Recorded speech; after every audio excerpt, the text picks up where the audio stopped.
what has happened today is not the right thing.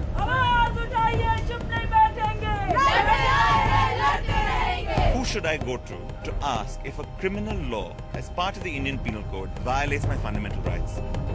For the first time, a judge has taken away the rights of a segment of the society. शायद यहाँ पे प्यार की हार हुई है. This is not shining India. मरना भी पड़े मुझे तो मैं तो ये लड़ाई जारी रखूंगी.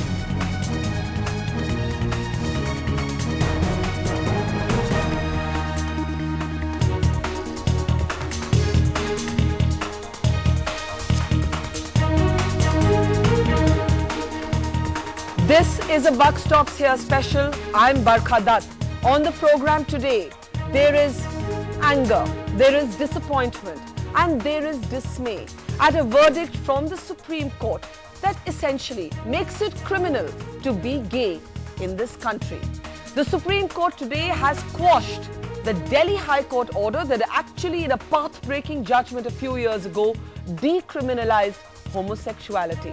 The Supreme Court has instead passed the buck to Parliament, saying it's for Parliament to decide whether it wants to amend the existing draconian, archaic law. On the program today, we'll be asking, what's illegal about love, your lordships? It's the 21st century, not the 13th century. This is strictly, and I need to disclose my prejudice at the beginning of the program, an advocacy show, a protest show at the verdict today. A verdict in which the Supreme Court has disappointed us, and we must be cynical enough to say we do not believe that our Parliament will necessarily amend what has gone wrong today with so many people being declared criminals just for loving.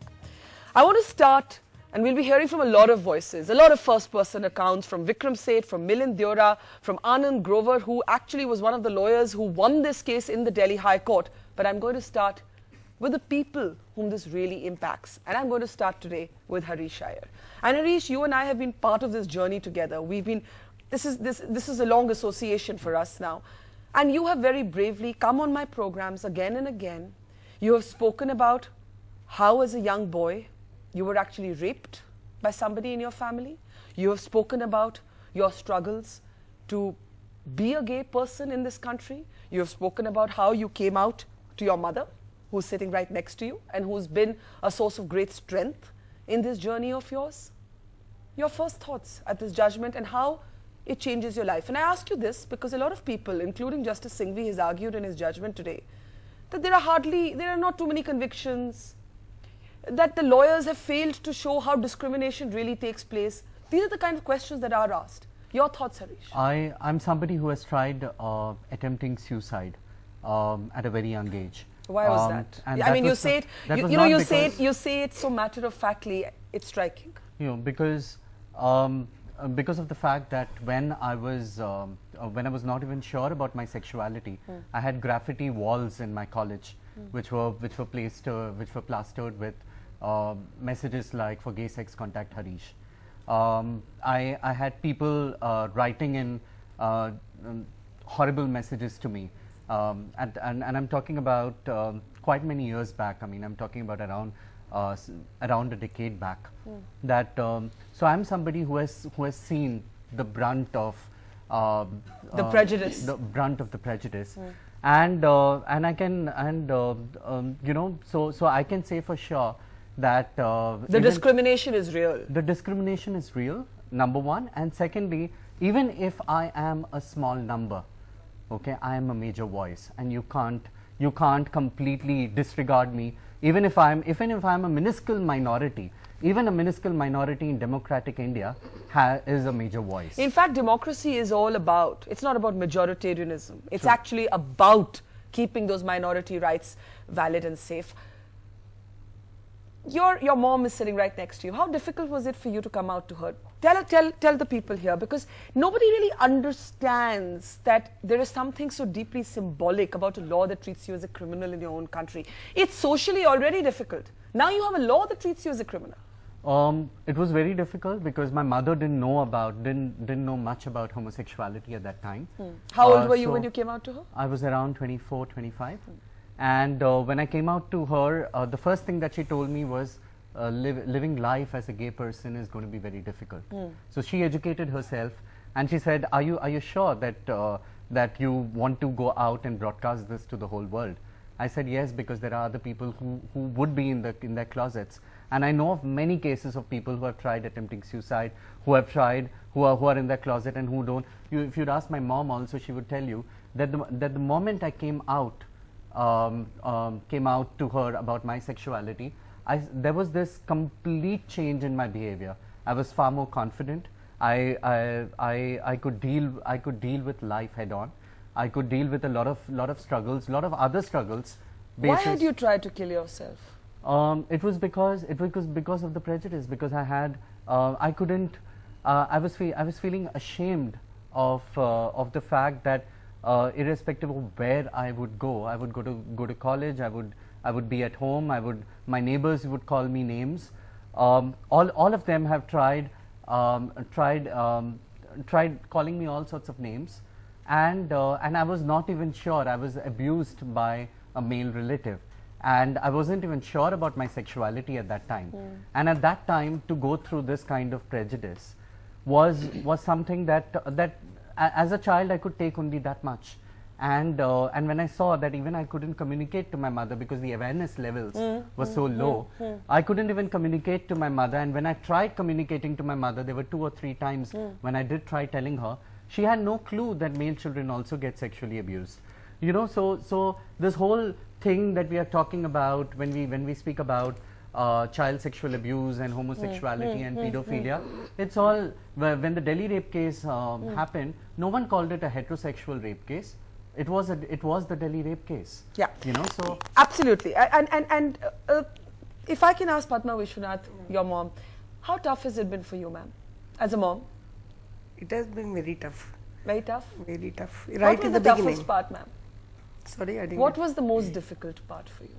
Like, I had accepted him, but in the society, we are from a very conservative family. So convincing everybody in the family was very difficult. So did you try to make him change his mind? You know how you have these ridiculous things actually, said in the petition. Baba Ramdev has today said कि ये भी ये disease है. I want to say firstly disease भी है तो jail भेजना है क्या उसके लिए? But the point is that it's so ridiculous, the kind of things that have been said. And I'm sorry, I'm making no pretense of being an objective anchor on this program today and giving both sides. But you know, what was the toughest part for you as a mom? Was it your own acceptance? Did you have to struggle with understanding it yourself? I could understand him. I could accept him, but I was very. I didn't know whether the family will accept him or the society will accept him. So I had told him, you get out of India. Because you told him to leave India? Yes, I did tell him that. You get out of India because I don't think you can stay here. But he was very vocal about it. He said nothing doing. How disappointed are you with today's judgment before I start getting all our other voices in? How disappointed are you with today's judgment? I was very much disappointed. Because we had come 4 steps forward. Now we are going back 10 steps backward. Anand Grover, we're going to hear from a range of voices, and in fact we're going to hear from Vikram Seth. I'm just waiting to be told when we can talk to Wendell Rodricks, Chitra Palekar, so many people who are on this program today, and they're talking either about their children who are gay or they're talking about their lives as gay people. Now you have been so involved with this cause. When Justice Shah, in a path-breaking judgment, actually decriminalized homosexuality, you were the lawyer, the mover and shaker of that case. When the court says today that the fact that Parliament chose to not change the law, even though the Law Commission's recommendations were very, very specific, and therefore this is not a jurisdiction, what would you say? Well, I think the Supreme Court is wrong in coming to the conclusion that the High Court decided the way it did. It doesn't actually say that we should not decide. It does decide, but it decides wrongly. Yeah. Then it leaves it to the Parliament to amend the law. And actually it puts in the mouth of the Attorney General, which is actually not factually correct. Yeah. The Attorney General never suggested what is put in his mouth.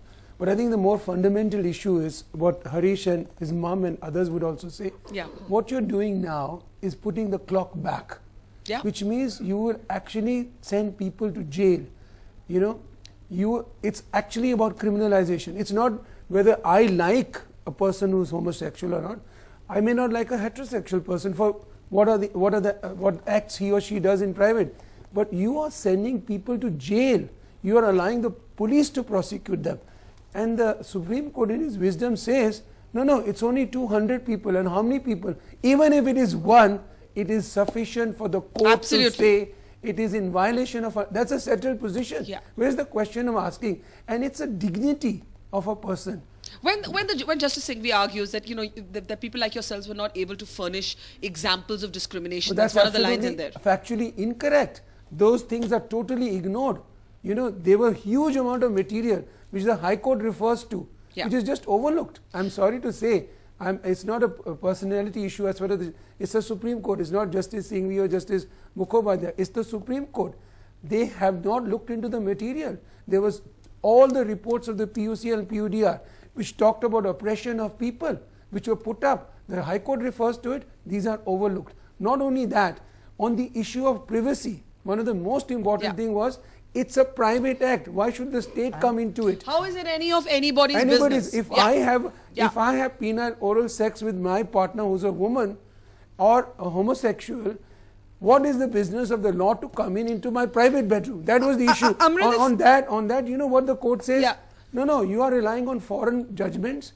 Oh, it's very convenient when it's commercial law, we can have only foreign judgments. Indian judgments are not good enough at that time. Today, those foreign judges are anidma. And look at this. It's human rights you're talking about. And the jurisprudence on this has been developed abroad. And they have taken it from everywhere. They've taken it also from us on death penalty. But the argument is, no, you can't. Let me get an Amrinder Saran. Amrinder Saran, you're on the wrong side of the debate on this one.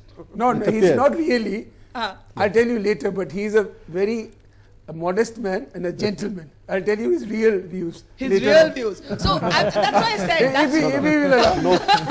That's why I said. A lawyer appearing for a client cannot have his personal view on the subject. But sir, all my views are the views of my client. I cannot have a personal view. And your client in this case, the Delhi Commission for the Protection of Child Rights, has been one of the petitioners who felt that 377 should stay. 377 for our viewers, of course, is that part of the law that makes homosexuality a crime. Mr. Saran, what century are we living in? It's not a question of what century we are living in. No, what century are we living in? This is the law of the 21st century. So would you like the state in your bedroom? Would you like the state in your bedroom? I wouldn't like the state in mine, I can tell you that. You can get any number of claps and you can go on. But the fact of the matter is that a lot of crimes are committed in the privacy. Not only homosexuality. Sexual violence, marital rape, which nobody wants to legislate on. Nobody wants to be in my bedroom when we want laws against marital rape, sir. Why? Dowry could be taken there. Murder can take place there. Lot of things, lot of offences can take place in privacy. So are you saying that homosexuality between consenting adults is an act of violence? Or an act of discrimination, that it needs the law to intervene? Tell me the central basis of your argument. Come on, central basis of my argument was that the Parliament must make the law. Okay. It is not for the court to make the law. Okay. The judgment of the High Court was flawed because it treated that it was kind of a discrimination against a community, whereas the law was community neutral. It was an act, the human conduct which was made punishable, a crime. It was not. So you're disagreeing not so much with homosexuality per se, but who should legislate on it? Is that what you're saying? You're saying it's the Parliament's right. It's the right of the Parliament. Okay, all right. Wendell Rodricks, Chitra Palekar, and Onir are also up on the program, and I'm going to hear from Vikram Seth in just a moment. Chitra Palekar, as a mom of a daughter who's gay, and you've actually spoken on this program, and there are other mothers here. Padma's here. She's Harish Iyer's mother. You've all been on this program together before. Your thoughts of this judgment today? You were one of the 19 parents who petitioned the Supreme Court for this law to go. The Supreme Court's actually turned the clock back. Chitra, your thoughts? I'm extremely angry and I'm very upset, Barkha. And I never expected this for the simple reason that I just thought that, I always believed in the Supreme Court, and all over the world where countries are even allowing the gays and lesbians and all the LGBT community to marry. Yeah. And I thought that those sort of steps will be our next steps for fight. And instead of that, now our children who are so accomplished, our children who are talented, who are very good citizens of this country, they are criminals. Yeah. That's it, period. Yeah. I don't like it. Yeah. I don't like it at all. And I think that Supreme Court had no business to just pass it on to the Parliament. I am no lawyer or any great intellectual, but let me tell you this. In the past, Supreme Court has given strictures against many unfair things. They have tried to protect, they have given directions to the parliamentarians. And in this case, why is it that they are just passing the buck? Yeah. It's because we are still caught in a we are caught in a Victorian morality. That's it. It's the hypocrisy of our responses to sex, actually. Wendell Rodricks. Absolutely, it's hypocrisy.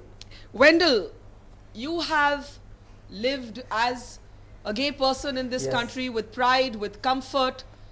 Your thoughts today to the court that says, where's the discrimination? Where are the convictions? There are only 200 convictions. This is the minuscule fraction we're talking about. Let Parliament make up its mind. Wendell, what do you want to say to the lordships today? I just want to say that, you know, I've accepted in the last 8 hours this verdict, and it's gone to Parliament. I hope Parliament has more compassion, which we deserve. And I hope also that they consider this. The reason why I'm speaking out, I mean, I've had a 30-year relationship based on love. Yeah. I want the next generation to enjoy what I have enjoyed. And please let them do it. For the future of India, let this next generation do it and enjoy it. How would you describe your response? Anger, disappointment, Wendell? Well, I was angry and I was disappointed, but now I know that the law has to take its course. And I hope that the NAS India, who has been working so hard for this, is not stayed and that it goes to Parliament. And as I said, Parliament should realize that they are going to talk to a younger audience, which does not deserve to suffer what Harish has suffered, what I have suffered before I came out. I think we just need more compassion. We do not want to say, like a typical Indian old thinking society, to say, you know, what we are telling you is that we want you all to go underground. We want you guys to marry some innocent girl, use her as a breeding cow, get 2 children to keep your mother happy, your family happy, and society happy, while we continue our nocturnal activities. Yeah. It is not the right way to go about society. That's such an important point, Harish, that people who aren't able to be gay with comfort are actually going to end up being deceitful in a heterosexual relationship. You're actually being unfair to somebody else. What would you say to Amrinder Sharon today, Harish, and then I want to take it to Anand, and then we hear from Vikram. Yeah. I want to say about one thing. When we speak about child sexual abuse, and when we speak about, especially when we speak about child sexual abuse, yes, we have a law against child sexual abuse. We have the POSCO law, okay, Prevention of Protection of Children Against Sexual Offences. So when we have that law, which is in totality takes care of children, beyond, I mean, it doesn't speak about the gender of the child, it speaks about the child, okay, it takes care of, when I was there was no law, now there is that law. So why is section 377 used as a pretext for child sexual abuse? No, it is not used as a pretext. Section 377 has been there since 1860. That law has stood the test of time. The Parliament has not thought it fit to amend, even after 30 amendments to the Indian Penal Code. In February 2013, the entire law relating to sex the British was back their own law. Was amended by the Parliament. Wendell, what are you saying? This was not amended. Wendell, go ahead. I am saying that this is not. I am saying this is not even an Indian law. Yeah. This is not an Indian law. This is a Victorian law in 1860. Yeah. And the people in England have amended that law because they have been progressive. This does not show up India in very progressive light internationally. They amended 375. They amended rape laws. They amended. But Anand, is there some merit to saying that Parliament too has passed the buck? Because there were contradictory affidavits. You had the discrepancies between the Health Ministry and the Home Ministry. You finally had the Attorney General saying, okay, we are now enlightened.